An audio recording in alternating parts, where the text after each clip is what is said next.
The morning of her wedding, Arya burned the eggs. She stood at the small stove in her apartment on Clement Street, watching the edges of the yolks turn dark and crisp, and she didn't move. Didn't reach for the pan. Just watched them blacken the way she'd been watching everything around her blacken for the past 3 weeks. Slowly, inevitably, without a single thing she could do to stop it. Her phone buzzed against the counter. Then again, then a third time. She already knew who it was. She didn't have to look. Car arrives at 9. Be ready. Do not make this difficult, Arya. Her father's words, not a warning, a command dressed in punctuation, the same tone he'd used when he told her about the arrangement.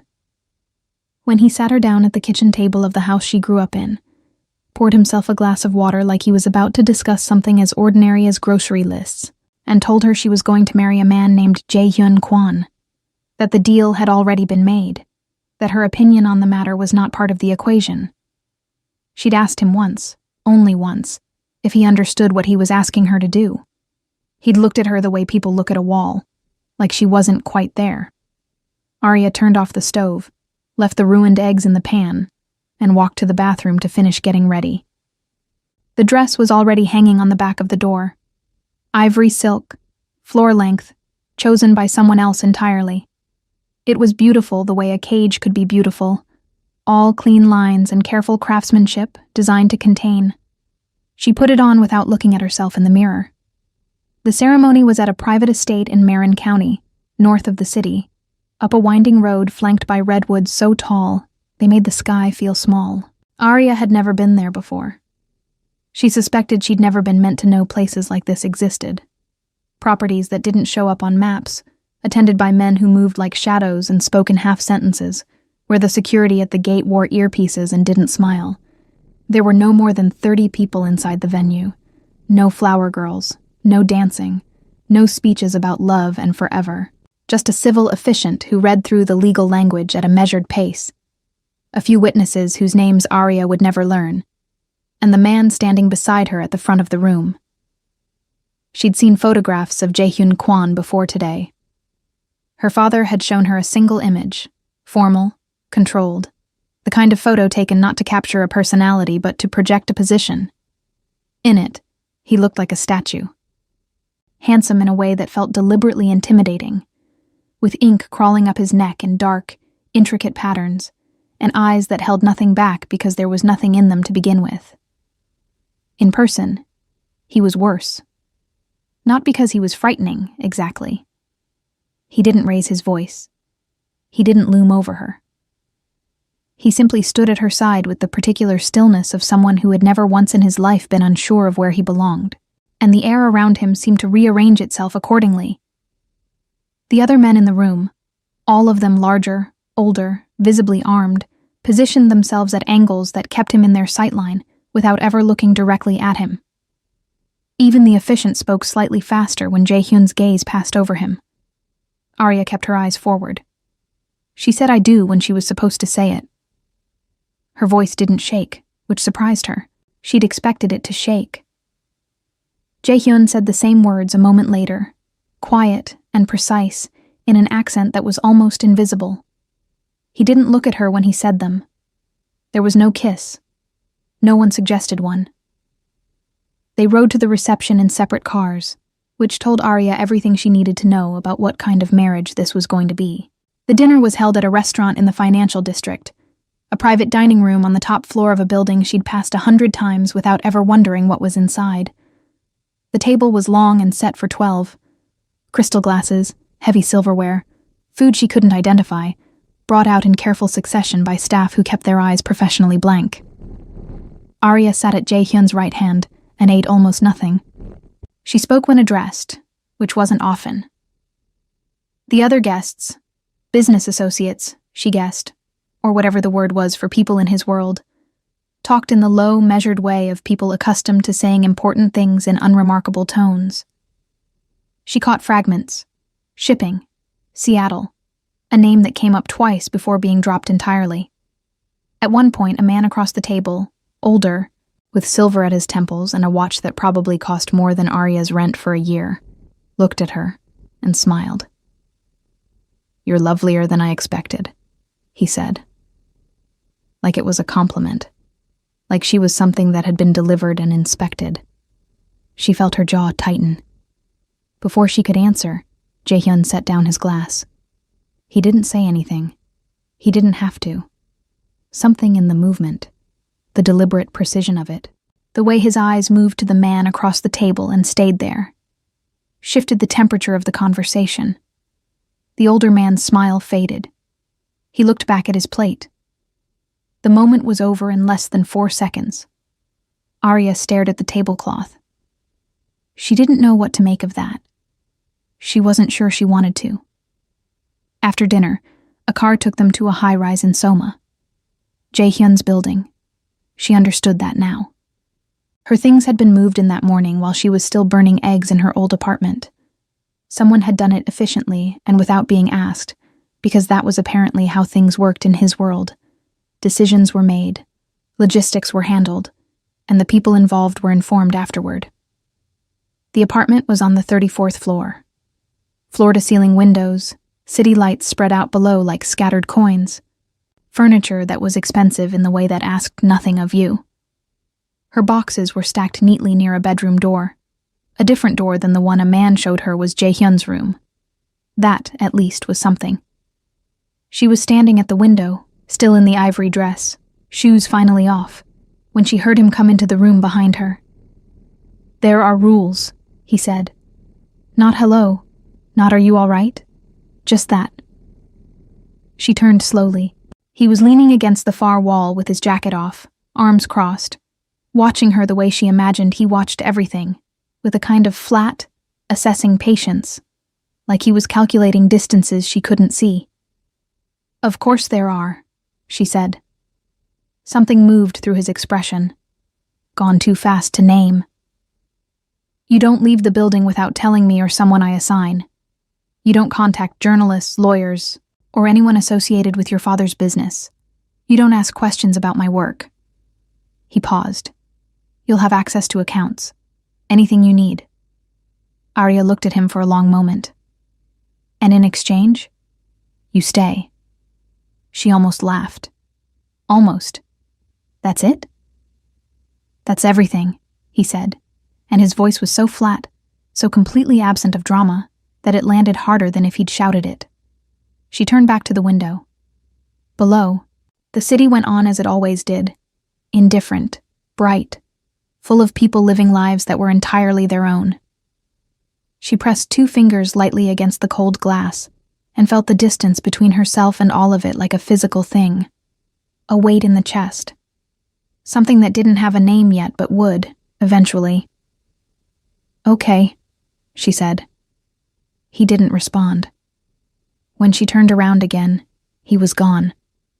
Arya stood alone in the middle of that quiet, expensive apartment, in someone else's dress, in someone else's life, and told herself she was not going to cry.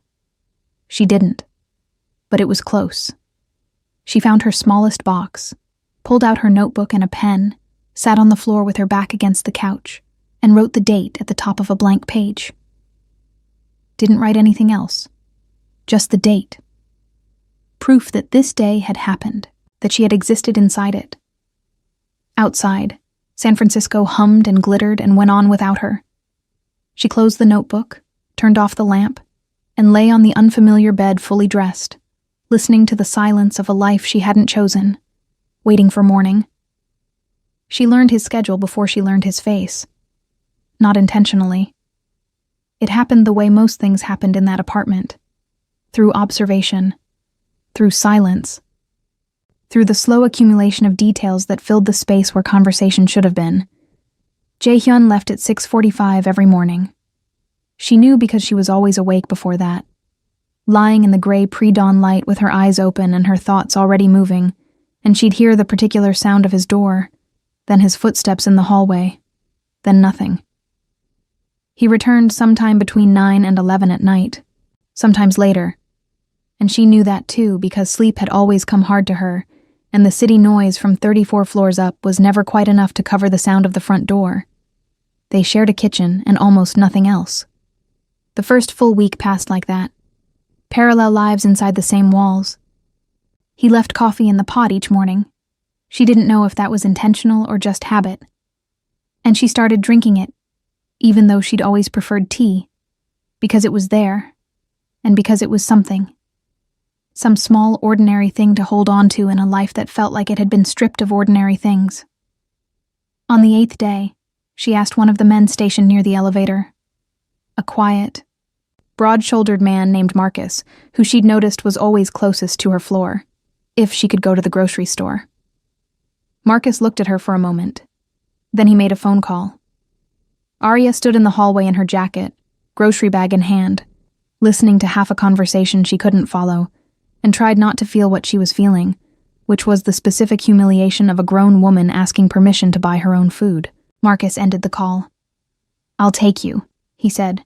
"I don't need an escort to Trader Joe's." "I know." He held the elevator door open. "But those are my instructions." She went. Marcus stood at the end of each aisle with his hands clasped and his expression neutral, and Arya moved through the store pretending she was alone, picking out apples and pasta and a candle that smelled like cedar, because she wanted something in that apartment that was hers, that she had chosen. That cost $4, and meant nothing to anyone except her. When they got back, Jae-hyun was in the kitchen. He wasn't supposed to be there. It was barely 3 in the afternoon, and he never came home before dark. He was standing at the counter with a glass of water, jacket still on, tie loosened, looking at something on his phone. He glanced up when she came through the door. She set the grocery bags on the counter with more force than she intended. "You had me followed to the grocery store," she said. He looked at her. "You were escorted. There's a difference." "Not from where I'm standing." He set his phone down. That flat, assessing look again, the one that made her feel like she was a variable being entered into an equation. "This city isn't safe for you right now. That's not a preference. It's a fact." "Unsafe because of you," she said. She hadn't planned to say it. It came out anyway, clean and direct, and she watched something shift almost imperceptibly behind his eyes. He didn't deny it. That somehow was the most unsettling thing he could have done. "Yes," he said. And then he picked up his phone and walked out of the kitchen like the conversation had reached its natural end, and Arya stood there with her cedar candle and her apples and felt the particular fury of someone who has made a perfect argument and still lost. She started working from the apartment.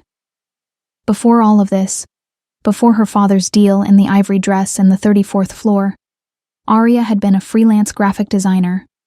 Logos, brand identities, the occasional editorial illustration. Enough to pay her rent on Clement Street, enough to feel like her own person.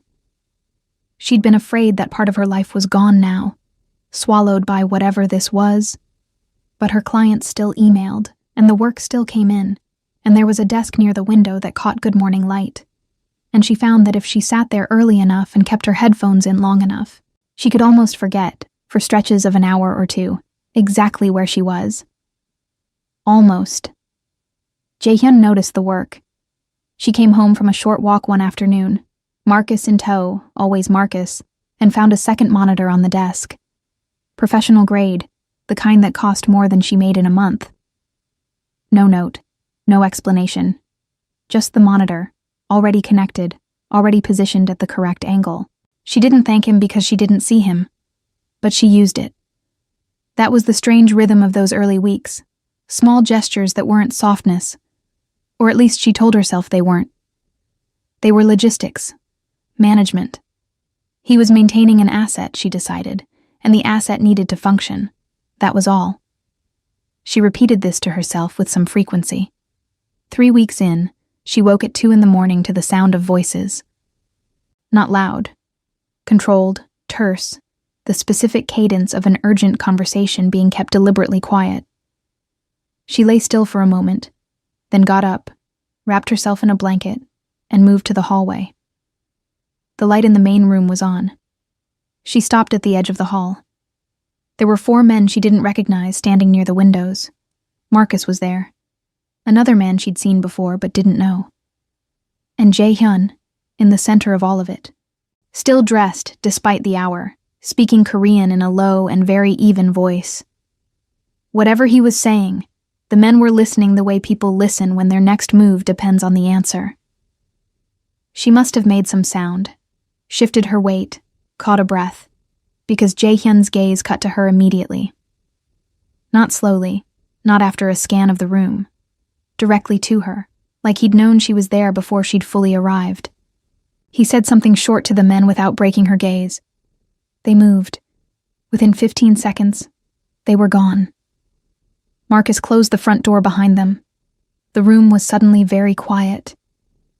"I'm sorry," she said, though she wasn't sure what she was apologizing for. Existing, maybe. Being present in a space where she clearly wasn't supposed to be. He crossed the room toward her. She held her ground, barely. He stopped a few feet away, close enough that she could see he was tired in a way that had nothing to do with the hour. Something around the eyes. A tightness at the jaw that wasn't his usual controlled tension. "Go back to sleep," he said. "What happened?" "Nothing that involves you." "I live here," she said quietly. "Whether either of us likes it or not." He looked at her for a long moment. The blanket she'd wrapped around herself was slipping off one shoulder, and she was aware, suddenly and acutely, of how she must look. Rumpled, half awake, speaking to him like she had the right to answers. And maybe she didn't. But she held his gaze anyway, because that was the only thing she had left that was entirely her own. Something moved through his expression. Slower this time. Less easy to dismiss. "There was a threat," he said finally. "It's been handled. A threat to you." He said it without inflection. A fact. Whether. "Someone connected to your father's former partners. They were under the impression you could be used as leverage." His jaw tightened. "They've been corrected."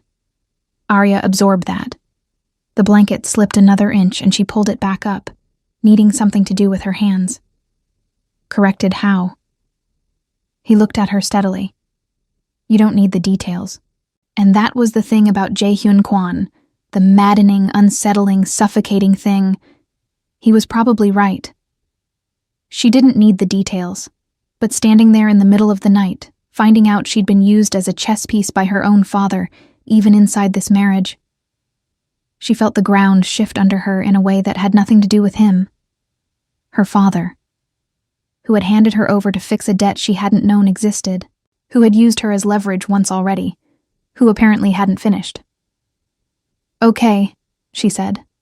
Her voice was steadier than she felt. Jae-hyun watched her.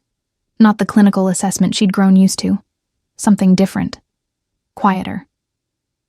"You're not going to ask me more questions," he said. It wasn't a question. "Would you answer them?" A beat. "No." Then no. She turned back toward the hallway, then stopped. "The coffee you leave in the mornings," she said without looking at him. "I've been drinking it. I don't even like coffee." She paused. "But thank you." She didn't wait to see his expression. She walked back to her room, closed the door, and lay in the dark, listening to the city below, thinking about fathers and debts, and the particular kind of loneliness that lives inside a crowded room. It was a long time before she slept. The flowers appeared on a Tuesday.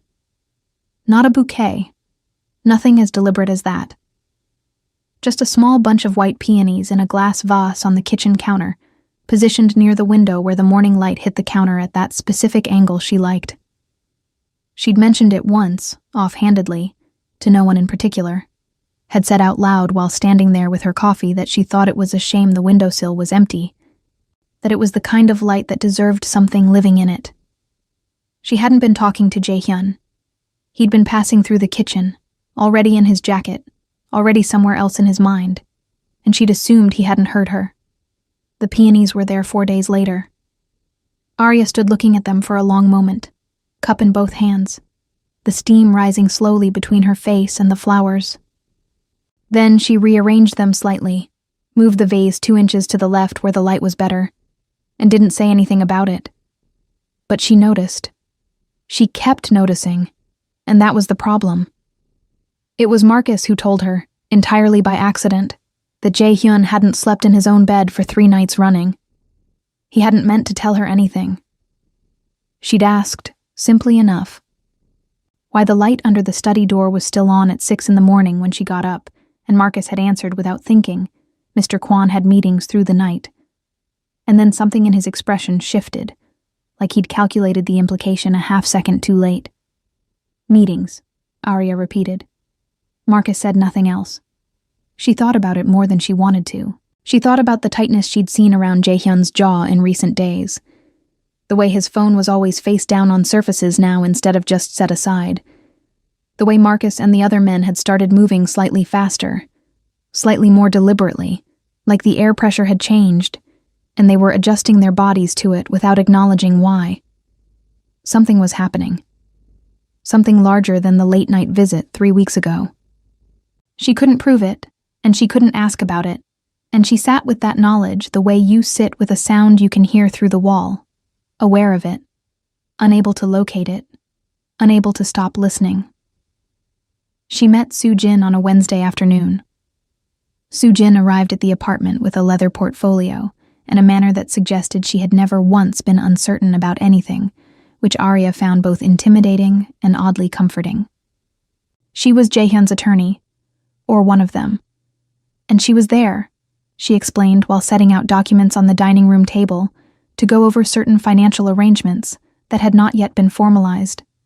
Accounts, properties registered in Arya's name, a health coverage structure, a provision she didn't fully understand that seemed to ensure she would be financially independent regardless of what happened to the marriage. Arya looked at the last clause for a long time. He had this drawn up last week, Soo-jin said, watching her. Why? Soo-jin paused. Not the pause of someone who doesn't know. The pause of someone deciding how much to say. There are certain situations in his line of work that require contingency planning. Arya set the document down. Is he in danger? He's always in some form of danger. Soo-jin said it without drama, the way a doctor describes a chronic condition. Right now more than usual. The room felt smaller suddenly. Arya looked at the papers in front of her, the careful legal architecture of a man preparing for his own absence, and felt something move through her chest that she didn't examine too closely. He doesn't tell me anything, she said. No. Soo-jin began gathering the documents back into the portfolio. He doesn't tell anyone anything. That's not specific to you. She paused again, and this time when she looked at Arya, it was different, direct, almost personal. But he had these drawn up before he was legally required to. He wasn't asked. He decided. Arya said nothing. After Soo-jin left, she stood at the window for a long time with her arms crossed, watching the afternoon light move across the rooftops below, and tried to reorganize what she thought she knew about the man sleeping, or not sleeping, on the other side of this apartment. The gala was Jae-hyun's idea, which surprised her. He came to her studio corner 3 days later. She'd started thinking of the desk area as her studio, had arranged her markers and her tablet and her reference books in a way that made it feel like a room within a room, and told her there was an event on Friday, a private charity dinner at the Fairmont. She would be expected to attend. Expected, she said, not looking up from her screen. Present, he corrected, almost imperceptibly. I want you there. She looked up at that. He was watching her with that particular stillness, jacket on, hands in his pockets, expression giving nothing away. But the word sat in the air differently than expected would have. Heavier, more specific. What do I wear? She asked. Something moved at the corner of his mouth. Not quite a smile. The suggestion of one, maybe. The shadow a smile leaves behind. Soo-jin will send something. She almost asked why Soo-jin. Why not just tell her what to wear himself? but she was learning the architecture of his communication, what got said and what got handled, and the difference between the two. He told her what mattered. Everything else was logistics. The dress arrived Friday afternoon. Deep burgundy, simple and sharp, nothing like the ivory cage from the wedding. She put it on and looked at herself in the mirror this time. Actually looked. She wasn't sure what she saw. Someone new, maybe. Or someone older. The Fairmont Ballroom held 200 people and felt like the inside of a jewelry box. Gold light, high ceilings, the kind of crowd that wore wealth quietly because they'd never had to wear it loudly. Arya stayed close to Jaehyun's side without being asked to. She wasn't sure when she'd started doing that instinctively, orienting herself toward him in rooms she didn't know, using his stillness as a reference point the way you use a fixed star to calculate where you are. It unsettled her. She noted it and kept moving. The trouble started near the bar. A man she didn't know, 40s, florid, with the loud confidence of someone who had never been told no by anyone he respected, approached them during a lull in the evening. He was drunk in the precise way that makes a person feel more certain of themselves than the situation warrants, and he looked at Arya the way the man at the wedding dinner had looked at her, like she was an object whose ownership he found interesting. "Didn't expect to see you here, Kwan," he said, his eyes on Arya. Or her. Jaehyun said nothing. "I heard about the marriage." The man smiled at Arya directly. Didn't realize the terms included such attractive collateral. The word landed like a stone in still water. Arya felt her face go very still. She was aware of Jaehyun beside her. The almost imperceptible shift in his posture, barely a degree of change. The kind of adjustment that meant nothing to anyone who wasn't paying attention, and meant everything to anyone who was. She spoke before he could. "Collateral implies something temporary," she said, keeping her voice even and pleasant. "You might want to update your information." The man blinked. Whatever he'd expected her to say, it wasn't that. The silence that followed lasted only a few seconds. Then someone nearby laughed, not at her, just at the sheer surprise of it. And the tension broke sideways, and the man made some recovery she didn't listen to and moved away, and the evening continued. Jaehyun looked at her. She could feel it without turning. That particular quality of attention, focused, unguarded for just a moment, like a door opening an inch before remembering itself. "You didn't have to do that," he said quietly. "I know." A pause. "He'll remember it." "Good," she said, and picked up her glass. They stood side by side for a moment in the warm noise of the ballroom, not talking, and Arya was aware of something between them that hadn't been there before. Not comfort exactly, not safety. Something more complicated and less easy to name. The specific charge of two people who have been circling each other long enough that the circling itself has become a kind of closeness. She didn't move away from him for the rest of the night. And he, she noticed, stayed exactly where she could find him. In the car on the way home, they didn't speak. The city moved past the windows in long amber streaks, and Arya watched it with her hands folded in her lap, and her reflection ghost pale in the glass, and thought about collateral and contingency plans and white peonies on a windowsill. She thought about a man who drew up financial protections for a woman he'd barely spoken to, who left coffee in the pot each morning, who said, "I want you there instead of you're expected." She pressed her fingers lightly against the cold window, the same way she had on her first night. But this time, she wasn't measuring the distance between herself and the world outside. She was trying to understand the distance inside the car. It felt, for the first time, like something closable. She kissed him first. Not that night. Not even that week. It happened later, on a Sunday morning that had started like any other, gray and quiet, the city muffled under low clouds that pressed against the windows like something trying to get in.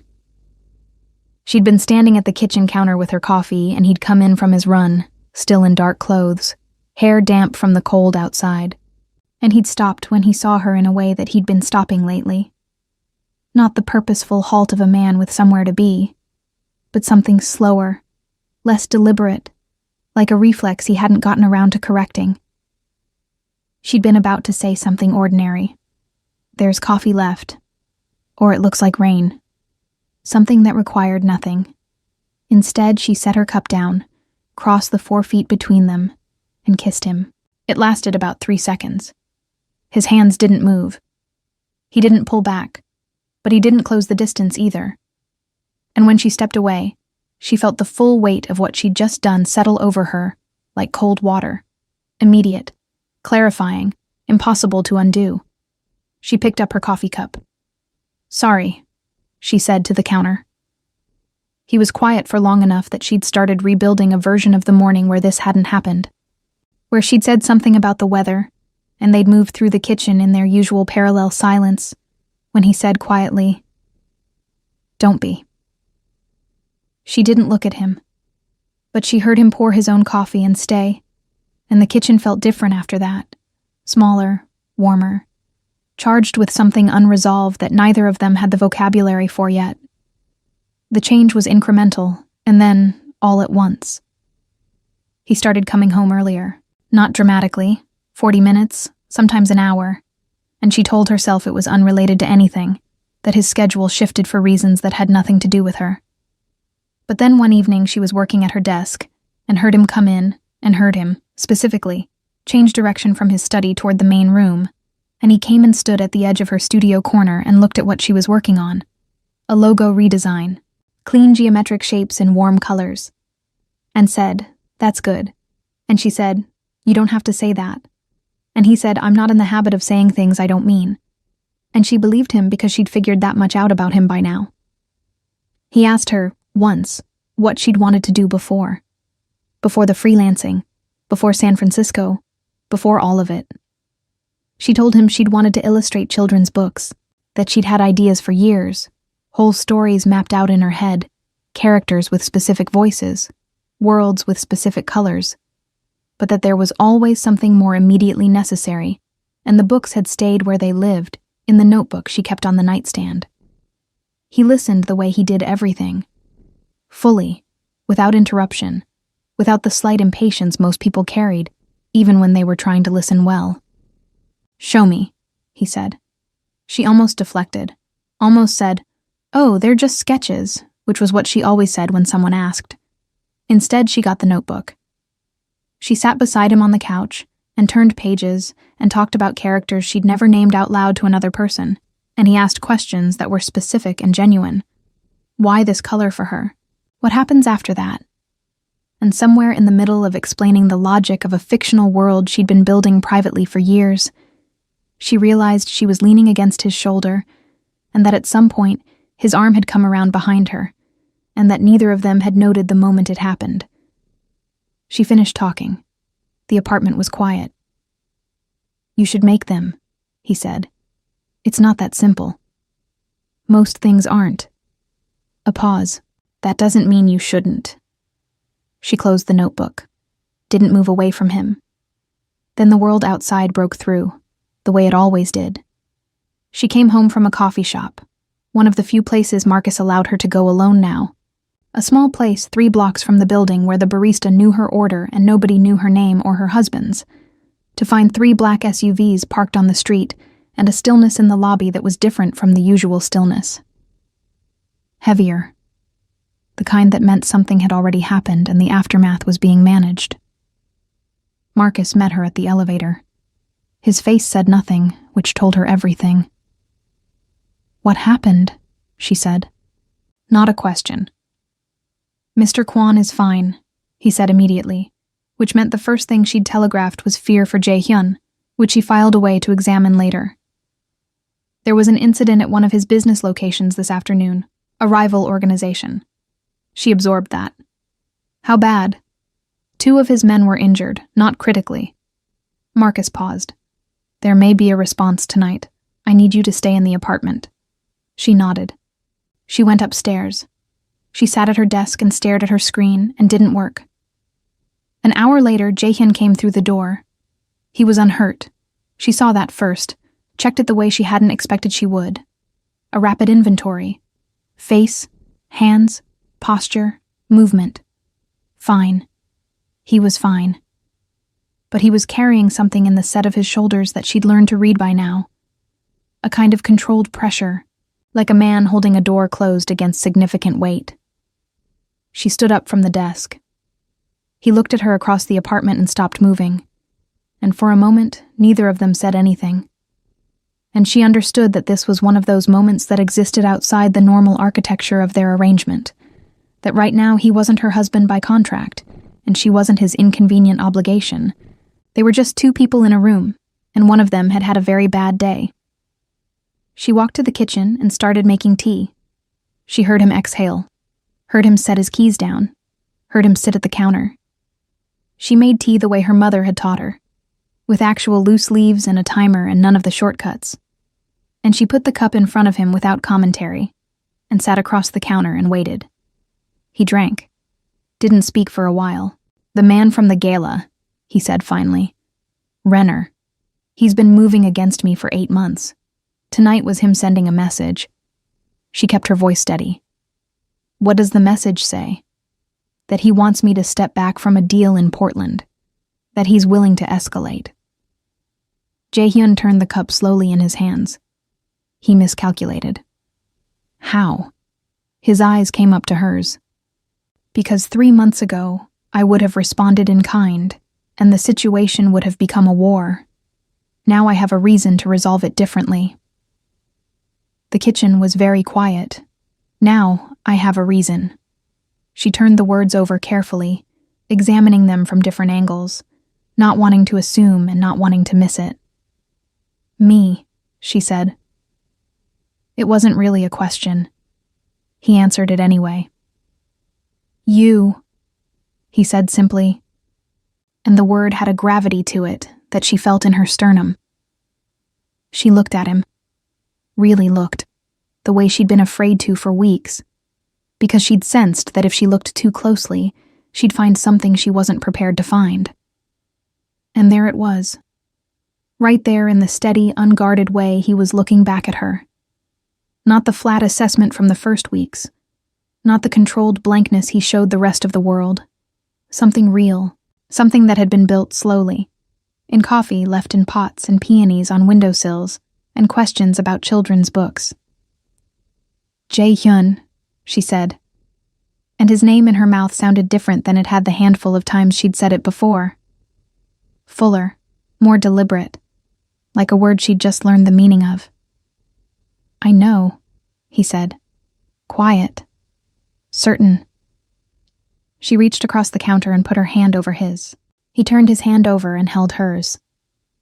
Outside the windows, the city went on, indifferent, bright, full of its own turbulence. And in the kitchen of a 34th floor apartment, two people who had been handed to each other like objects sat holding hands over cooling tea and said nothing else, because nothing else was necessary. She didn't move her hand for a long time. Neither did he. Later that night, when he'd taken a call in his study and she'd gone back to her desk, she opened her notebook to a fresh page and started sketching. Not a client's logo, not a brand identity. A children's book. The first real page of one. A girl with her arms full of things she'd collected. Impractical things, heavy things, things that didn't go together. Walking toward a door she'd never opened. She drew until 2 a.m. When she finally looked up, the light under his study door was off. At some point, without her noticing, he'd come out, seen her still working, and draped a throw blanket over her shoulders before going to bed. She sat with that for a moment. Then she kept drawing. The Renner situation came to a head on a Thursday. Arya knew it was happening before anyone told her. She felt it in the apartment the way you feel a storm before the sky changes. A certain quality of stillness in the men near the elevator, a shortness in Marcus's answers that morning. The fact that Jae-hyun had been in his study since before she woke up, and the door hadn't opened once.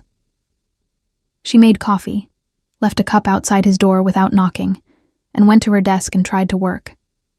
She managed about 40 minutes before she gave up and just sat there, pencil in hand, not drawing anything.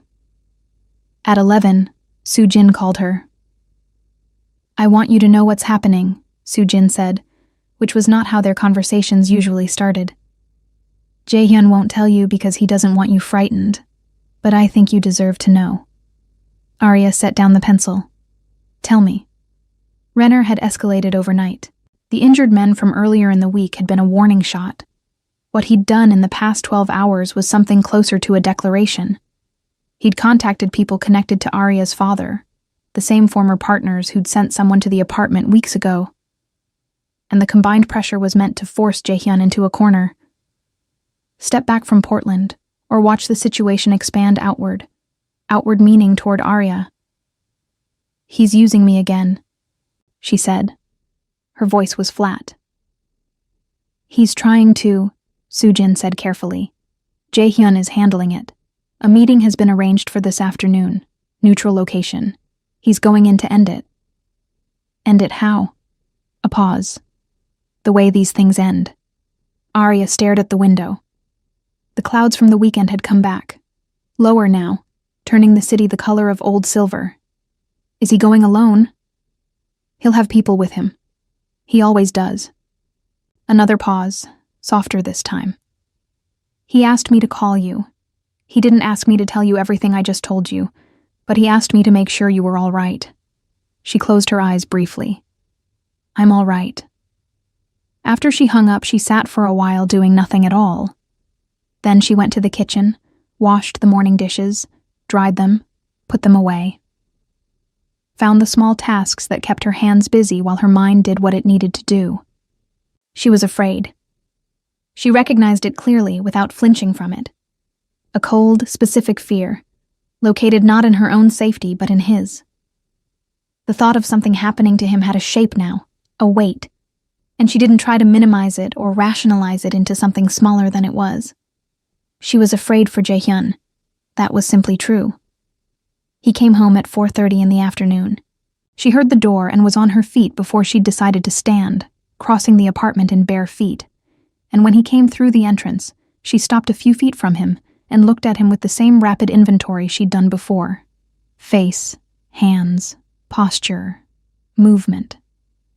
Fine. He was fine. Something in her chest released so completely that she had to breathe through it. He looked at her looking at him, and something moved across his face. Unhurried this time, unguarded, nothing held back. "It's done," he said. "Renner has agreed to terms. Portland proceeds. The people he contacted in connection to your father have been addressed." He paused. "You won't be used as leverage again. By anyone." The certainty in his voice wasn't a performance. It wasn't the controlled projection of a man managing an image. It was the plain, unadorned statement of someone who had gone out and done a specific thing and was now reporting it. She crossed the remaining distance and put her arms around him. He went still for exactly 1 second, that single beat of a man unaccustomed to being held. And then his arms came around her, fully, one hand at her back and one at the back of her head, and he held her with a careful intensity that felt like something that had been waiting a long time to happen. She pressed her face against his shoulder and didn't say anything for a while. "I was scared," she said finally, into the fabric of his jacket. "For you. I want you to know that." His arms tightened slightly. "I know. I don't think you do." She pulled back enough to look at him. "I mean, I was actually scared, Jaehyun.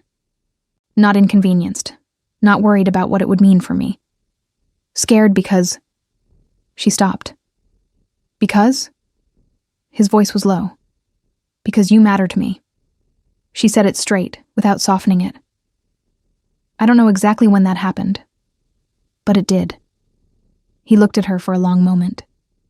In the gray afternoon light of the apartment, with the city spread out behind him, and the peonies on the windowsill turning their faces toward the pale sky, she could see everything in his expression that he'd spent months not showing her. And it was not what she'd feared she'd find. Not coldness. Not distance. Not the indifference of a man who had married her the way you sign a contract. He brought one hand up and touched her face. Slowly, like something he'd thought about before doing. "You are the only thing in my life," he said quietly, "that I did not plan for." She leaned into his hand. "Is that good?" she asked. "It's the best thing," he said. She kissed him then, properly, without the tentativeness of a Sunday morning, without the fear of what came after. And he kissed her back with the same controlled intensity he brought to everything, except that underneath it was something she'd never felt from him before, something that had no strategy in it whatsoever. The weeks that followed were not simple. His world didn't become safe because they'd found their way to each other. She understood that, and she didn't ask it to. There were still nights he came home carrying weight she couldn't see. Still mornings, Marcus was waiting at the elevator with a look that meant the day had already complicated itself before 9 a.m. There were still calls he took in the study with the door closed, still conversations she wasn't part of and couldn't be, but he came to find her after. That was the difference. He came to wherever she was in the apartment, her desk, the kitchen, the window she liked in the morning. And he didn't always say anything, sometimes just sat near her or stood at her shoulder looking at whatever she was working on, and the weight he'd carried in seemed to settle differently, distribute itself, become bearable. She showed him the children's book pages one evening. All of them, laid out on the dining table in order, rough and unfinished, and more honest than anything she'd made professionally in years. He looked at each one for a long time. "Send them to someone," he said. "I wouldn't even know who. Soo-jin knows a literary attorney." He said it simply, like it was already handled, like he'd already thought about this on her behalf in some quiet moment she hadn't witnessed. She looked at him across the table full of her drawings. "You talked to Soo-jin about my book?" "I mentioned it." "When?" A pause. "A few weeks ago." She stared at him. He looked back at her with the perfect stillness she'd once found unreadable and now knew was just how he was. A man who moved quietly toward things he cared about, without announcement, without requiring credit. She pressed her lips together to keep from smiling too widely. She failed. The submission went out on a Tuesday morning in November. Arya sat at her desk after sending the email, 12 finished illustrations, a synopsis, a cover letter she'd rewritten 11 times, and felt the specific terrifying lightness of having put something real into the world. She stared at the sent folder for a long moment. Then she felt hands on her shoulders. Warm, steady, unmistakable. She reached up and put her hand over his. "It's out," she said. "I know." He'd been watching her send it. He'd made coffee and stood at the edge of her studio corner without a word and simply been present while she did it, which was the most useful thing anyone could have done. "I'm terrified," she said. "You should be," he said, which was not what most people would have said, and was exactly right. "It means it matters." She turned in the chair to look at him. He was in his work clothes, ready to leave, but he hadn't left, had stayed for this. His hand moved from her shoulder to the side of her face briefly, a small and deliberate gesture, and she turned her face slightly into it.